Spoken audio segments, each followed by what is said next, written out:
currently sharing my opinion on smoking in campus areas and explaining a bit about one of our English course topics, the simple present tense. This video is part of a project from my English course assignment.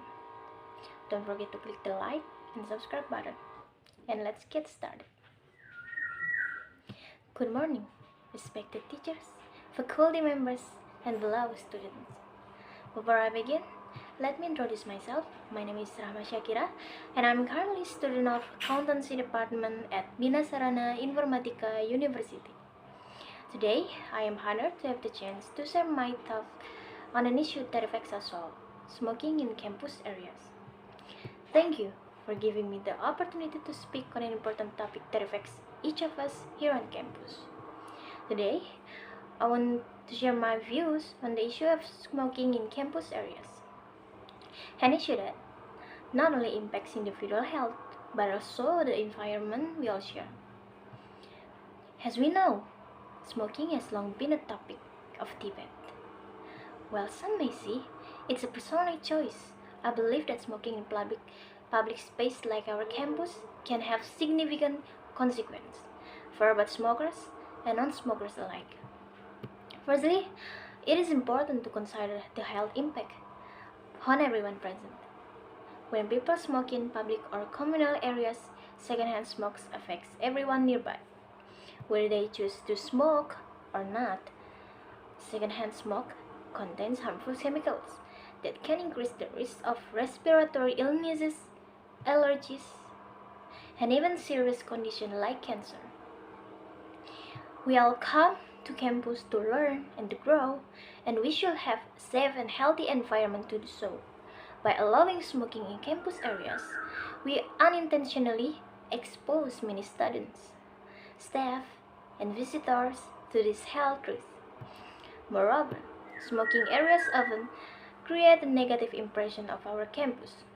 Many universities aim to promote a clean, green, and progressive environment. When people see cigarette butts scattered around, it not only harms the appearance of campus, but also the reputation of the institution. For a campus that strives to be a leader in education and innovation, maintaining cleanliness and a professional image is essential. Another concern is the influence of smoking on younger students. When smoking is allowed or tolerated in certain areas, it may send a message that smoking is acceptable, even desirable. Younger students may perceive it as a normal or popular activity and may be tempted to start smoking themselves. As a community that supports positive health and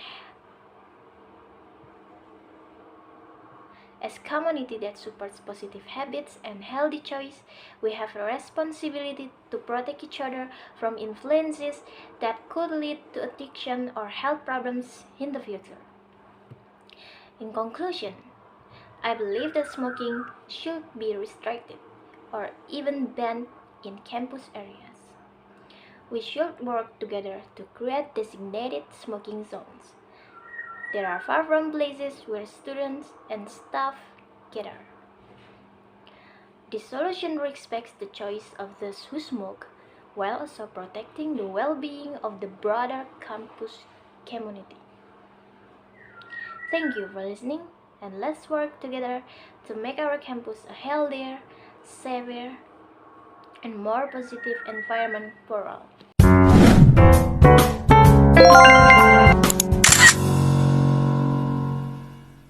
Part 2 of the video, I will explain a bit about English grammar lesson, the simple present tense. What is simple present tense? The simple present tense is used to describe habits, unchanging situations, general truths, and fixed arrangement. Now, introductions with simple present tense. Look at the sentence. I read the book. I, this is the subject. In general, a person. Read, this is a verb. In general, an action. You can change the subject. For example, you read the book. They read the book. We read the book. But sometimes the verb changes. Look at this. We say I read, you read, they read, we read. But for he, she, or it, we use reads with an S at the end. This S is necessary at the end of the verb when the subject is he, she, or it. He reads, she reads, it reads. Look at these examples. I read the book. You read a novel. But he reads a book. The S is necessary at the end of the verb. You cannot say he read the book. This is not correct. We need an S at the end of the verb. Another examples. She reads book. Again, the S is necessary at the end of read. One more examples. Rachma reads a book. Why S at the end of a verb? Because Rachma is she. And then Fadel reads a book. Why S at the end of a verb? Because Fadel is he. Look at another verb. Now, we use verb with an es at the end when the subject is he, she, or it. He goes, she goes, it goes.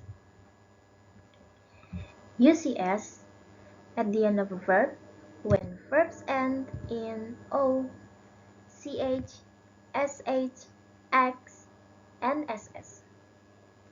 For examples, go becomes goes. Watch becomes watches. Wash becomes washes. Mix becomes mixes. Glass becomes glasses.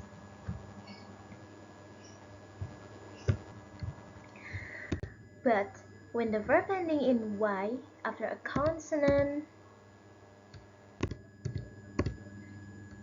change the y to I plus es. Cry becomes cries. Another example of verbs end in y. Cry becomes cries. Fly becomes flies. Study becomes studies. Worry becomes worries. And then try becomes tries.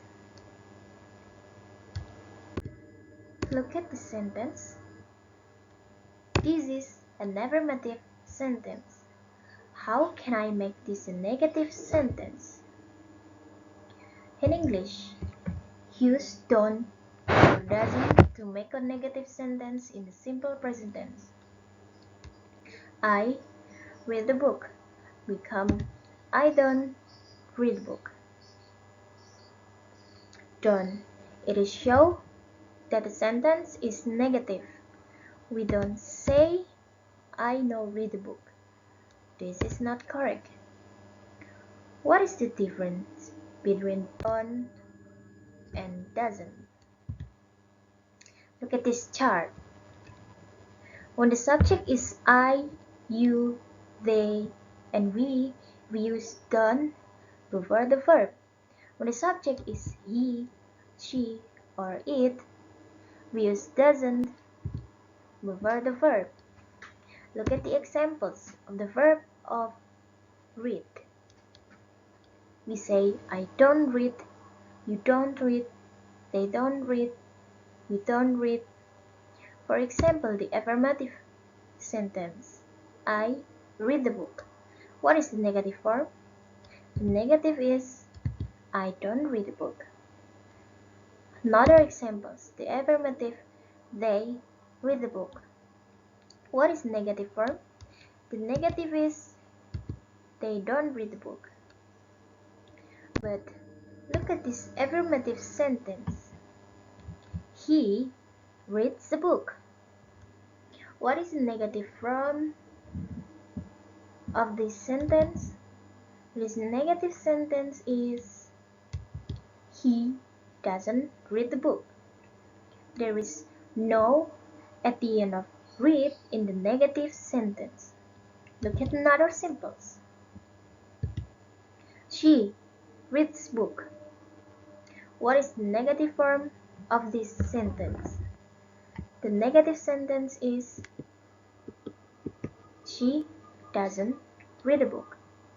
Again, there is no s at the end of read in the negative sentence. Let's look at another verb, cook.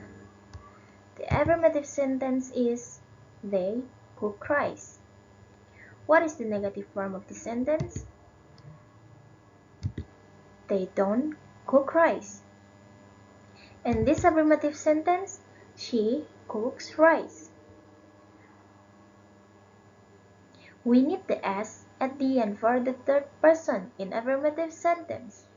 She cooks rice. What is the negative form of this sentence? She doesn't cook rice. Again, no s at the end of the verb because it is a negative sentence. Let's look at another verb, love. The affirmative sentence is, I love this job. What is the negative form of this sentence? I don't love this job. And this affirmative sentence, she loves this job. We need the s at the end of the third person in affirmative sentence. She loves this job. What is the negative form of this sentence? This negative sentence is, she doesn't love this job. And again, no s at the end of the verb because it is a negative sentence. Look at the sentence. You read the book. This is an affirmative sentence.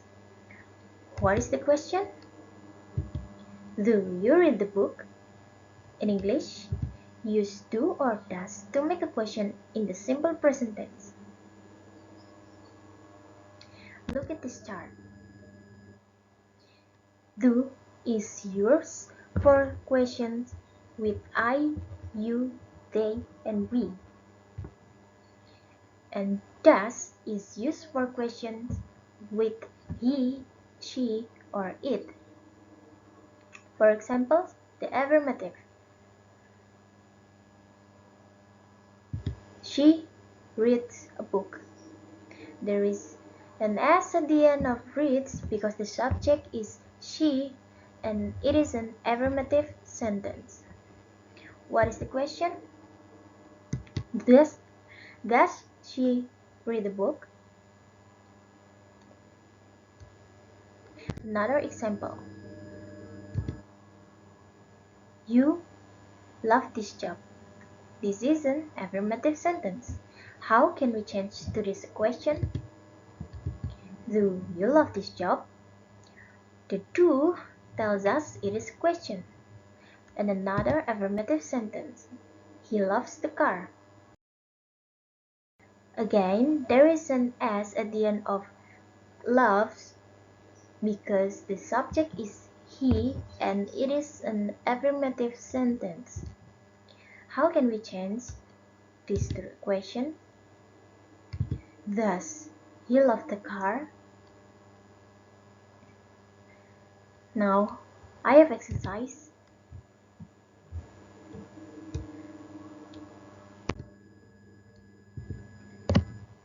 We goes with my brother.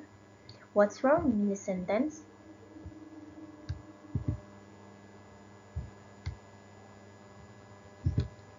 In the verb goes, because the subject is we, don't use es at the end of the verb. The correct sentence is, we go with my brother. Next exercise. She doesn't read the book. She doesn't read the book. What's wrong with the sentence?